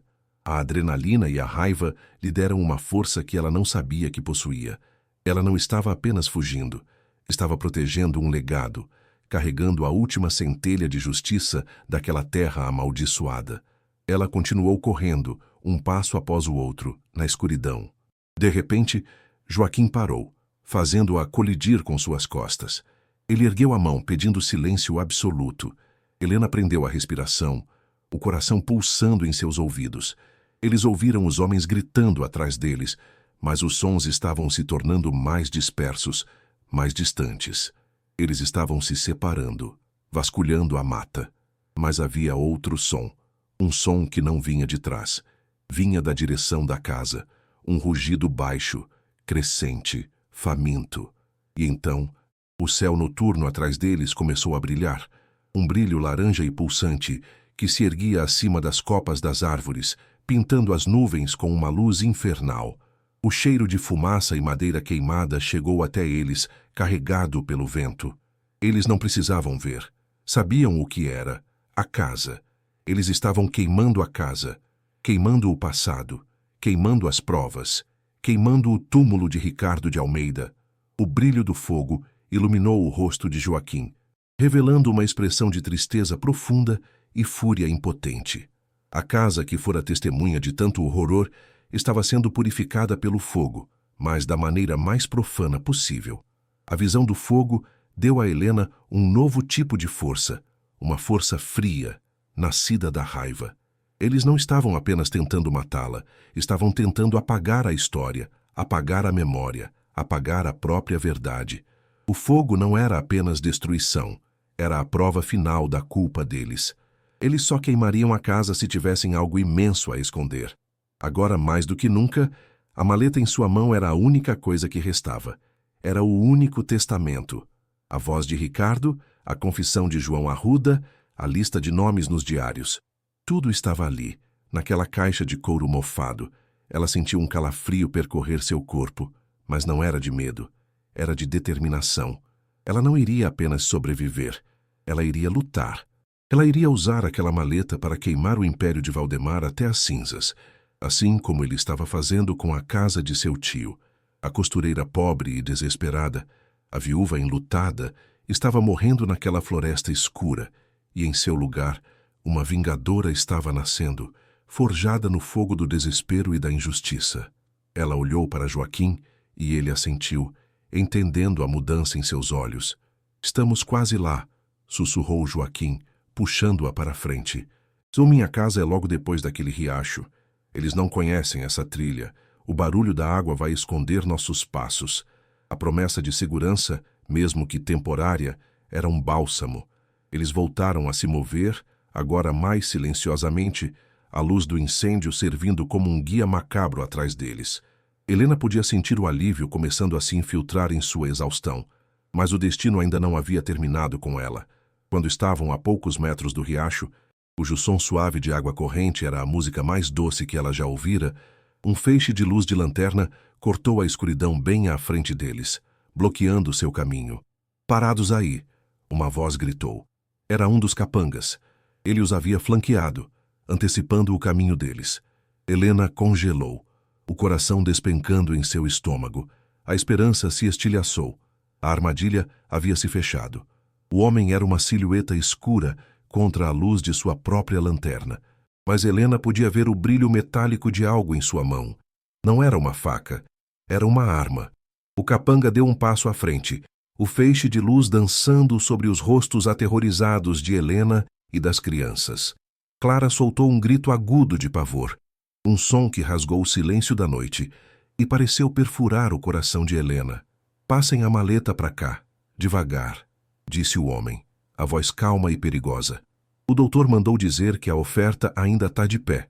A vida de vocês pela maleta. Escolha fácil, não acha? A oferta era uma zombaria, uma crueldade final. Ele estava a poucos metros de distância, o único obstáculo entre eles e a segurança. Helena olhou para Joaquim, cujo rosto estava impassível, uma máscara de pedra. Ela olhou para seus filhos tremendo atrás dela, e ela olhou para a maleta em sua mão. Toda a sua jornada, todo o horror, toda a dor, culminaram naquele momento, naquela escolha impossível sob a mira de uma arma. A costureira, a mãe, a herdeira de um segredo mortal, tinha que tomar sua decisão final. Entregar a justiça e viver, ou lutar e arriscar tudo. A luz da lanterna era um holofote, e ela estava no centro do palco mais aterrorizante de sua vida. Mas em vez de medo, uma clareza gelada tomou conta de Helena. Ela não havia chegado tão longe para desistir. Ela não havia ouvido a voz de seu tio, sentido a dor de Joaquim, para entregar a única arma que tinham. Ela viu o rosto de Adelmo, o sorriso de Valdemar, a ganância que movia aquele mundo, e uma fúria pura a incendiou por dentro. Ela apertou a alça da maleta.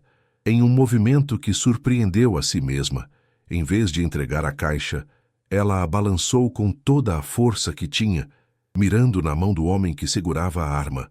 A maleta pesada, cheia de diários e da história de um homem, atingiu o pulso do capanga com um baque surdo e um estalo feio de osso quebrando.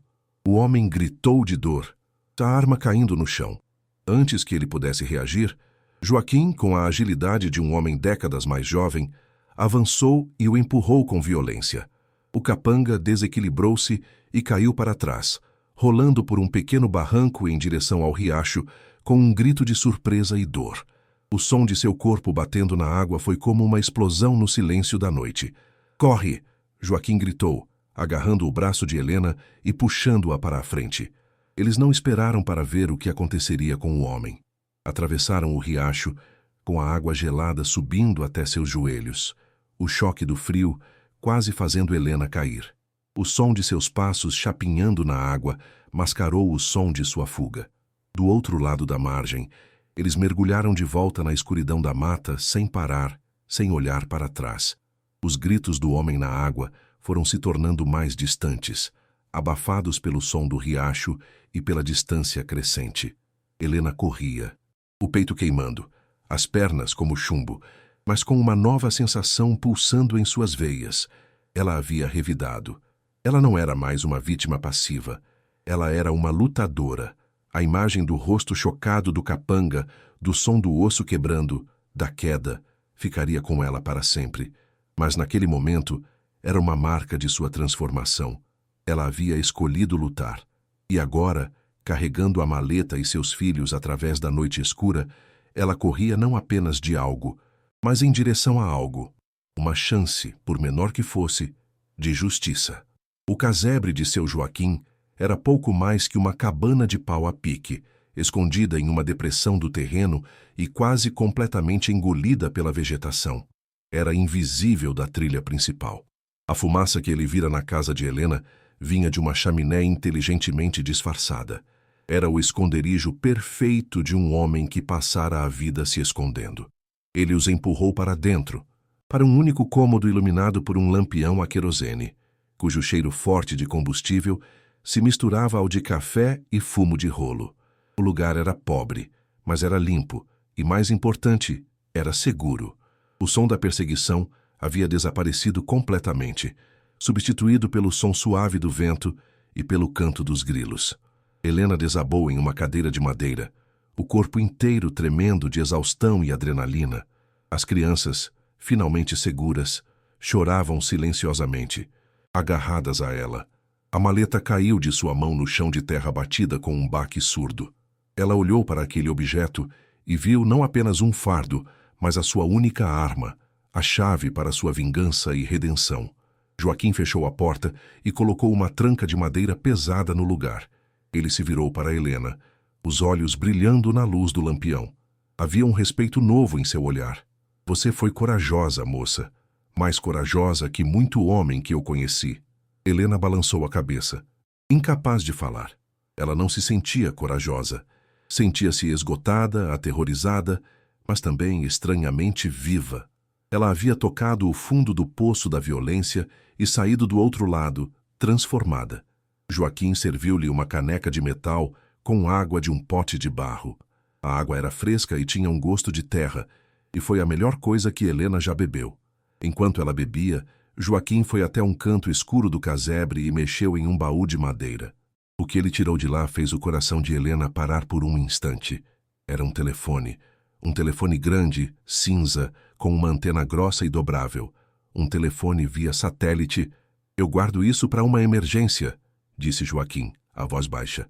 "Acho que já podemos chamar isso de emergência, não acha?" Naquele momento, a esperança, uma esperança real e concreta, começou a brilhar. Enquanto Joaquim discava um número que parecia saber de cor, Helena olhou para a maleta no chão.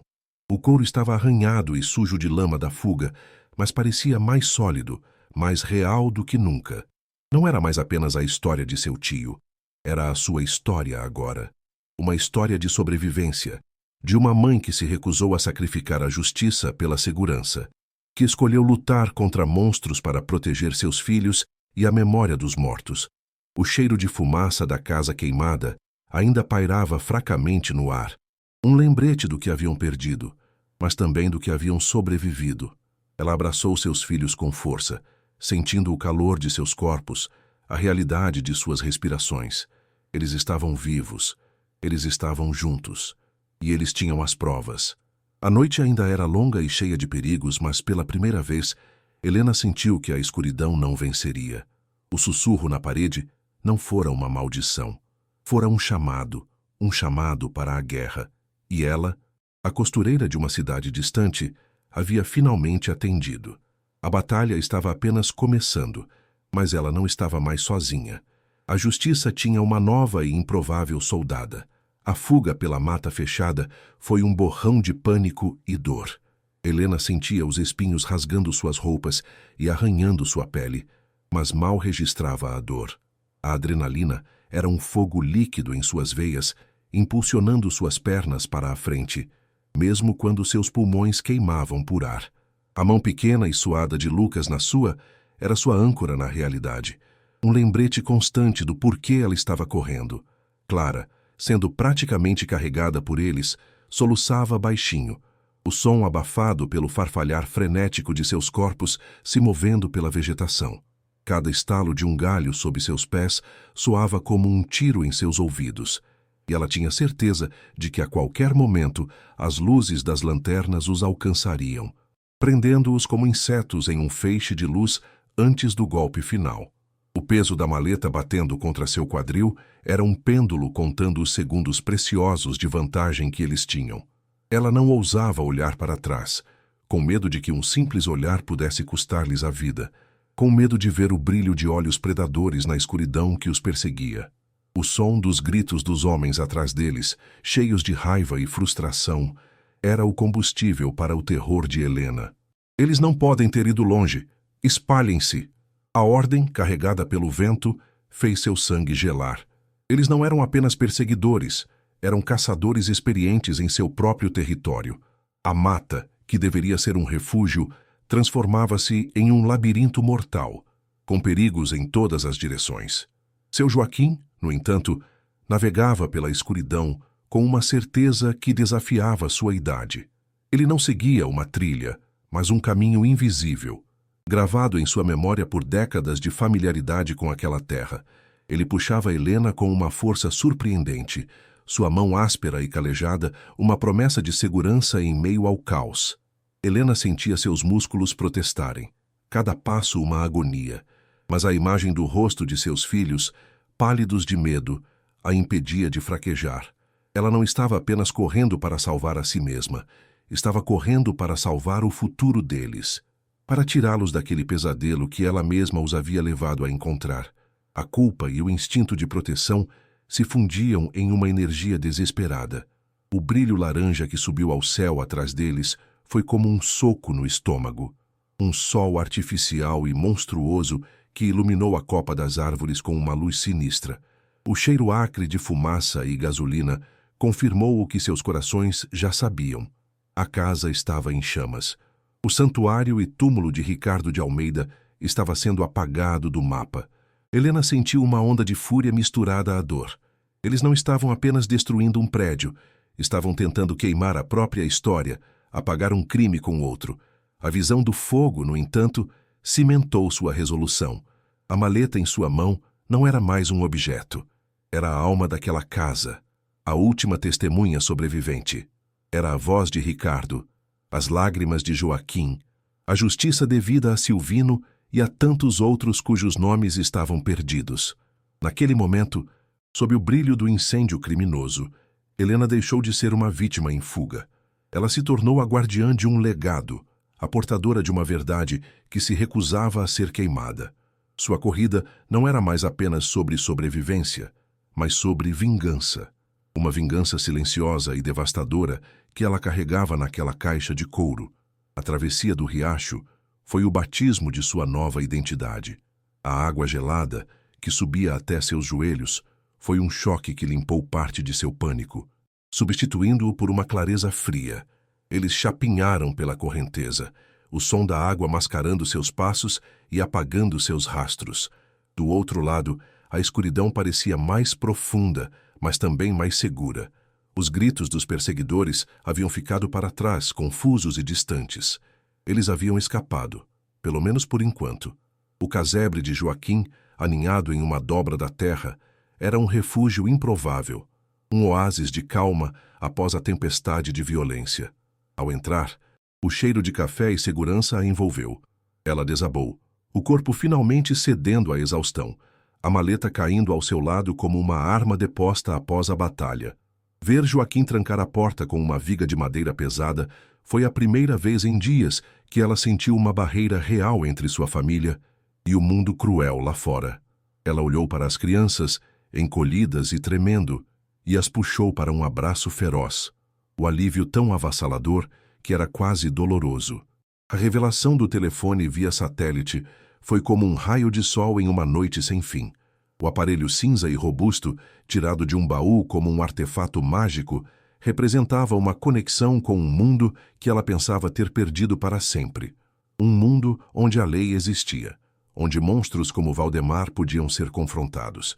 Enquanto Joaquim discava o número com dedos firmes, Helena sentiu a esperança, uma emoção que ela havia esquecido como era. Começara a desabrochar em seu peito exausto. Não era a falsa esperança da escritura, mas uma esperança forjada no fogo, no medo e na coragem. Ela olhou para a maleta no chão, o couro sujo e arranhado. Aquela caixa continha a escuridão de décadas de crimes, mas agora, sob a luz do lampião no casebre de Joaquim, ela parecia brilhar com a promessa de justiça. O sussurro que a aterrorizara na parede não era uma maldição, afinal, fora um chamado, uma súplica através do tempo. E ela, contra todas as probabilidades, havia atendido. A guerra não havia acabado, mas pela primeira vez eles tinham uma arma e um aliado. A noite ainda era de Valdemar, mas o amanhecer poderia ser deles. A voz que saiu do telefone via satélite era feminina, cansada e profissional. Alô, sou a doutora Beatriz, da ONG Direitos Humanos Já. Seu Joaquim, com a voz embargada pela emoção e pela fumaça, contou a história em frases curtas e ofegantes. Falou de Ricardo, de Valdemar, da maleta. Do outro lado da linha, o silêncio era cético, o som de uma descrença forjada por anos de denúncias sem provas e trotes cruéis.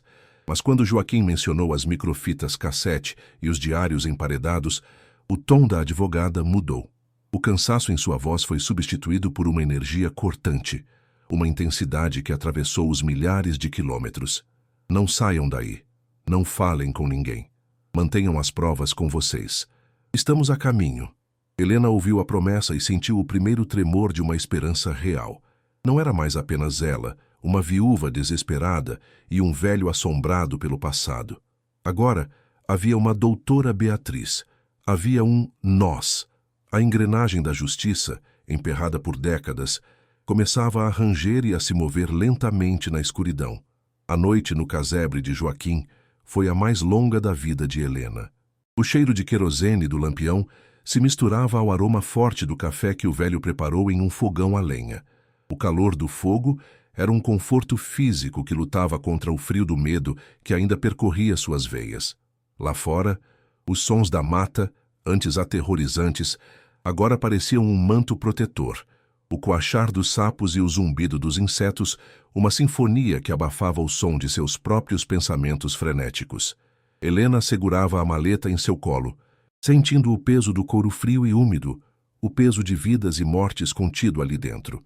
Olhava para Lucas e Clara, que finalmente dormiam um sono exausto em uma esteira no chão, e sentia o coração apertar. Ela os salvara da morte certa. Mas para qual futuro? A incerteza era um abismo. A cada hora que passava, ela sentia o pânico e a esperança lutando uma batalha silenciosa dentro de si. Uma náusea de ansiedade que a impedia de fechar os olhos, condenada a uma vigília tensa, esperando pelo amanhecer ou pelo som de passos que significariam seu fim. O amanhecer não chegou com o canto dos pássaros, mas com um som quase imperceptível. Não era o ronco de motores potentes, mas o zumbido abafado de vários carros se aproximando em baixa velocidade. Helena sentiu o corpo gelar, o pânico voltando com força total. Mas Joaquim, que estava de vigia na janela, fez um sinal para que ela se acalmasse. "Não é ele", sussurrou. E então ela viu. Figuras escuras, movendo-se com uma eficiência silenciosa e disciplinada, emergiram da névoa da manhã. Não eram os capangas de Valdemar com suas roupas casuais e olhares cruéis. Eram homens e mulheres em uniformes pretos, com as letras amarelas Polícia Federal estampadas em seus peitos. Eles cercaram o casebre, não com a intenção de atacar, mas de proteger. Um deles, um homem de rosto sério, bateu suavemente na porta. Dona Helena, sou o delegado Matos, Dra. Beatriz nos enviou. A senhora e seus filhos estão seguros agora. Ao ouvir aquelas palavras, as pernas de Helena cederam. O alívio foi uma onda tão avassaladora que a deixou sem ar. Ela desabou, o choro que segurara por uma noite inteira, finalmente vindo em soluços de pura exaustão e gratidão. Dentro do pequeno casebre, a cena era surreal. A luz da manhã iluminava os rostos cansados de Helena, a figura envelhecida de Joaquim e os agentes federais, cuja presença profissional parecia de outro mundo. A doutora Beatriz, uma mulher de olhar penetrante e cabelos grisalhos, estava lá. Ela abraçou Helena, um gesto de solidariedade que dizia mais que 1000 palavras. Com as mãos ainda trêmulas, Helena colocou a maleta sobre a mesa rústica. O delegado Matos, usando luvas, abriu-a com um cuidado cirúrgico. Ele folheou os diários, a mandíbula tensa. Então, ele pegou o pequeno gravador. Quando ele apertou o play, a voz de Ricardo de Almeida preencheu o cômodo, clara e desafiadora, descrevendo o esquema de trabalho escravo. Depois, a voz do trabalhador João Arruda, falando de Silvino. E por último, o áudio final, a gravação da própria morte de Ricardo. O silêncio que se seguiu foi quebrado apenas pelo choro contido de Joaquim. O delegado desligou o gravador, seu rosto uma máscara de fúria fria. Isso acaba hoje, ele disse, a voz baixa e letal. A operação foi como um relâmpago. Enquanto uma equipe levava Helena, as crianças e Joaquim para um local seguro, outras equipes agiam simultaneamente. Na luxuosa fazenda de Valdemar, os agentes federais entraram no momento em que o doutor tomava seu café da manhã em uma varanda com vista para suas vastas terras. A arrogância em seu rosto se desfez em choque e depois em medo pálido, quando o delegado leu o mandado de prisão por homicídio qualificado, ocultação de cadáver e organização criminosa. O som das algemas se fechando em seus pulsos, que tantas vezes assinaram sentenças de morte, ecoou no silêncio da manhã. Levaram tudo.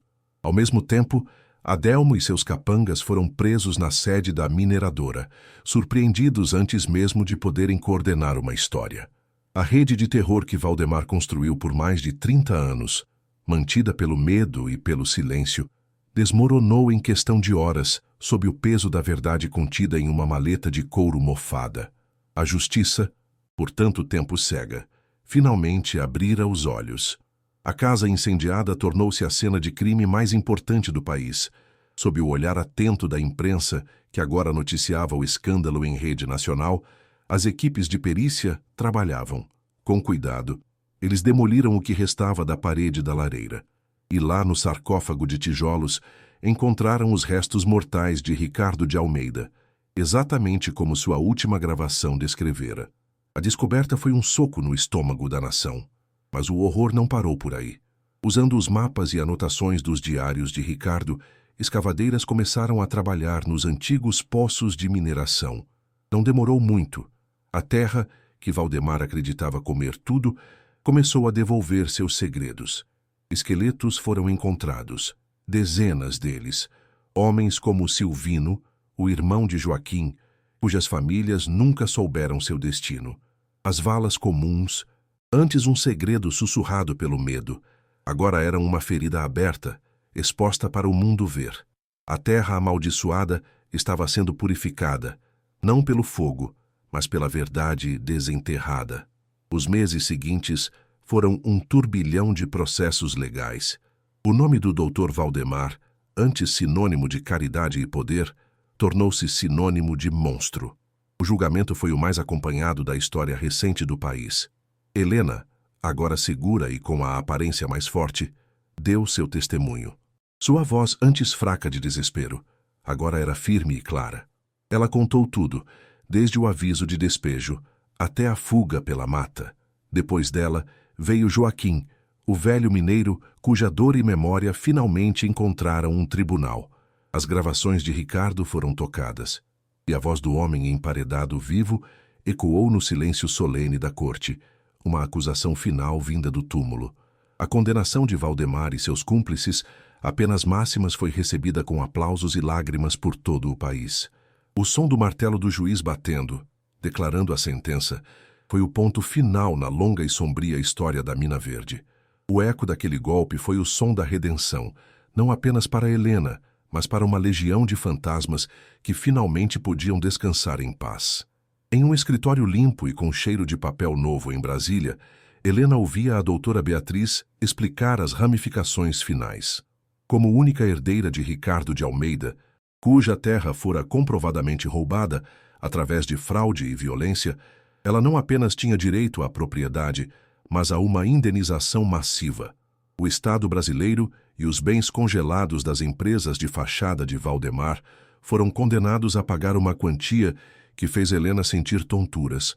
O número no documento oficial tinha tantos zeros que parecia irreal. Ela tocou o papel, sentindo a textura lisa e firme. Não era como a escritura amarelada e quebradiça que a levara para o inferno. Este era um papel que significava um novo começo, um futuro. A sensação que a invadiu não foi uma alegria eufórica, mas uma paz profunda e solene. Era o preço do sangue, da dor e do sacrifício. Era dinheiro manchado de história, mas que ela usaria para construir um legado de vida, honrando a memória de todos que morreram para que aquele dia fosse possível. 1 ano depois, o som não é mais de goteiras e ratos, mas o zumbido feliz e ritmado de uma dúzia de máquinas de costura. Helena está em uma oficina ampla e iluminada, o cheiro de tecido novo e óleo de máquina no ar. Ela não está mais magra e assombrada. Seus olhos brilham enquanto ela ensina uma jovem a fazer uma bainha perfeita. Esta é a Cooperativa Recomeçar, fundada por ela. Do lado de fora, em uma casa confortável e pintada de cores vivas, Lucas e Clara, saudáveis e sorridentes, chegam da escola, suas risadas preenchendo o ar. O contraste com o chão úmido da ruína é absoluto. À noite, Helena serve um jantar farto em uma mesa grande, rodeada por seus filhos e algumas das mulheres da cooperativa. A sua velha máquina de costura, antes um símbolo de sua impotência, agora está em um lugar de honra na oficina, o motor silencioso de uma nova vida. Ela não apenas sobreviveu, ela floresceu, transformando a herança de morte de seu tio em um jardim de oportunidades para outras mulheres como ela. Helena para por um momento, olhando pela janela de sua oficina, o sol se pôr, pintando o céu com as mesmas cores que um dia a aterrorizaram. Ela toca a superfície fria de sua máquina e pensa no sussurro que começou tudo. Não era uma assombração, era uma promessa de que a verdade, mesmo enterrada viva, nunca morre de verdade. Era um legado de coragem que ela agora passava adiante, em cada peça de roupa costurada, em cada vida transformada pela cooperativa. Ela finalmente entendia que a maior recompensa não foi o dinheiro, mas a capacidade de transformar a pior escuridão em uma fonte de luz para os outros.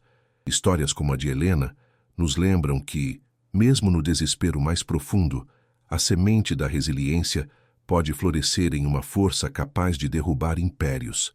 Se você se emocionou com esta jornada de superação e acredita no poder da justiça, inscreva-se em nosso canal e ative as notificações para nunca perder uma narrativa que prova que a coragem é a voz que os tiranos jamais conseguirão silenciar.